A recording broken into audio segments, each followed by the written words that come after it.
অহাকালি আমাৰ BPF দলৰ কক্ৰাঝাৰৰ যিটো কি হ'ব জানাগাঁৱৰ যিটো কৰ্মী সভা পাতিব সেইটো ডাঙৰ এটা ঐতিহাসিক পদক্ষেপ বুলি মই ক'ব বিচাৰোঁ দলৰ ফালৰ পৰা যিটো লোৱা পদক্ষেপ কিয়নো ইয়াত আমাৰ বুথ পৰ্যায়ৰ অকল আমাৰ চেণ্ট্ৰেলৰ নহয় ডিষ্ট্ৰিক্ট নহয় ব্লক বা প্ৰাইমাৰীবিলাকৰ পৰা মাত্ৰ নহয় বুথ লেভেলৰ যিবিলাক দায়িত্ব পোৱা আমাৰ বুথ কমিটিসমূহৰ সেক্ৰেটাৰী প্ৰেছিডেণ্ট আৰু সদস্যসকল লগতে ভোটাৰ ৰাইজ তেখেতসকলে তাতে যৌথভাৱে মিলিত হ'ব আৰু হেজাৰ হেজাৰ মানুহবিলাকে তাত গোট খাব আৰু সেইটোৱে আমাৰ BPF দলৰ অনাগত দিনবিলাকত বা আহি থকা ইলেকশ্যনত আমাৰ যে BPF দলৰ এই অঞ্চলত সবতকৈ এটা কি কয় শক্তি আমি যে বেলেগৰ তুলনাত যে সবতকৈ শক্তিশালী এটা দল এইটোকে ৰাইজে প্ৰতিপন্ন কৰিবৰ কাৰণে সেইটো প্ৰমাণ কৰি দেখুৱাবৰ কাৰণে ওলাই আহিছে আৰু আমি অহাকালি আমাৰ শক্তি MP ইলেকশ্যনত আমি যে জিকিম ইয়াৰ এটা বিশ্বাস আৰু শক্তিটো ৰাইজৰ আগত দাঙি ধৰিবলৈ এটা সুবিধা পাম আজি মই আমাৰ গড়খাপটানি বিভাগৰ SDR ফাণ্ডৰ পৰা যিটো চেংচন পোৱা এই চেংচনৰ 4টা কাম আধাৰশিলা স্থাপন কৰিবৰ কাৰণে মই ৰাতিপুৱাৰ পৰাই এতিয়া সেই কামত জড়িত হৈ আছোঁ প্ৰথম মই 10টা বজাত আমাৰ মহেশপাটন গাঁওখনত এটা কালভাৰ বনাবৰ কাৰণে যিটো SDR ফাণ্ডৰ চেংচন ইয়াৰে শুভাৰম্ভণিৰ যিটো আমাৰ আধাৰশিলা স্থাপনৰ কাম সেইটো মই সম্পূৰ্ণ কৰি আহিলোঁ ইয়াৰ পাছত আজি আকৌ আমাৰ এই পখেৰাগ্ৰাম টাউন কমিটিৰ অধীনত থকা 7 নম্বৰ ৱাৰ্ডৰ আমাৰ গাঁৱৰ পৰা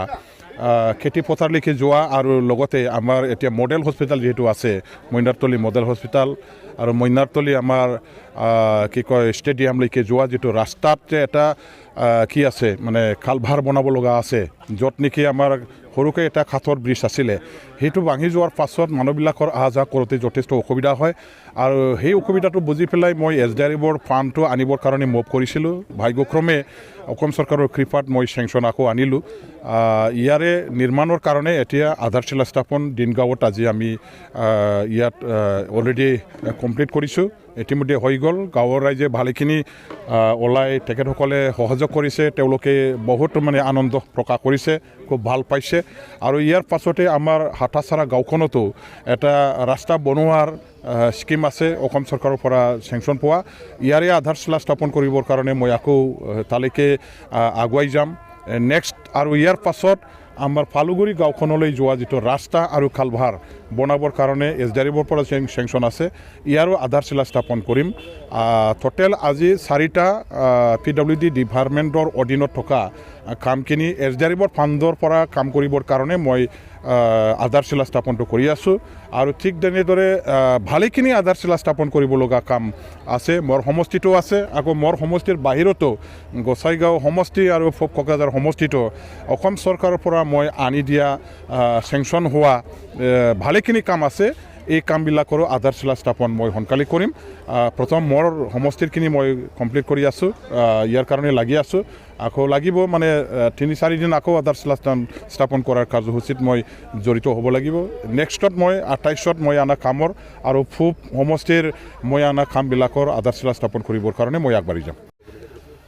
তেওঁলোকে আনিব পাৰিছে পাৰা নাই সেইটো তেওঁলোকৰ ব্যক্তিগত বিষয় মই বেলেগৰ কাম কাজৰ ওপৰত কমেণ্ট কৰিব নিবিচাৰোঁ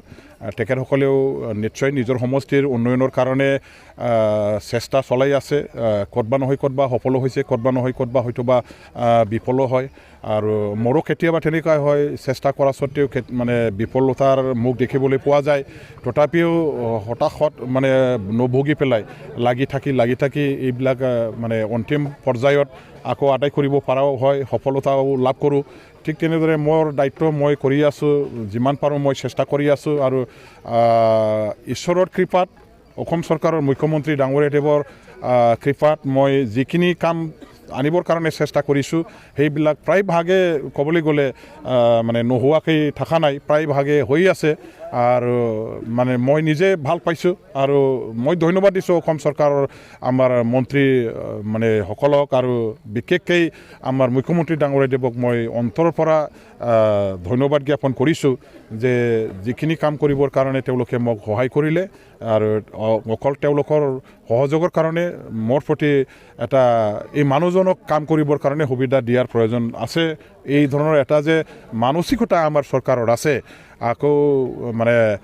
তেওঁলোকৰ এই আমাৰ কপাৰেশ্যনৰ কাৰণেহে মোৰ সমষ্টিখনত মই যিমানখিনি কাম আজি বনাই আছোঁ সেইবিলাক সফলভাৱে ৰূপায়ণ কৰিবলৈ সক্ষম হৈছোঁ চেংচনবিলাক পাইছোঁ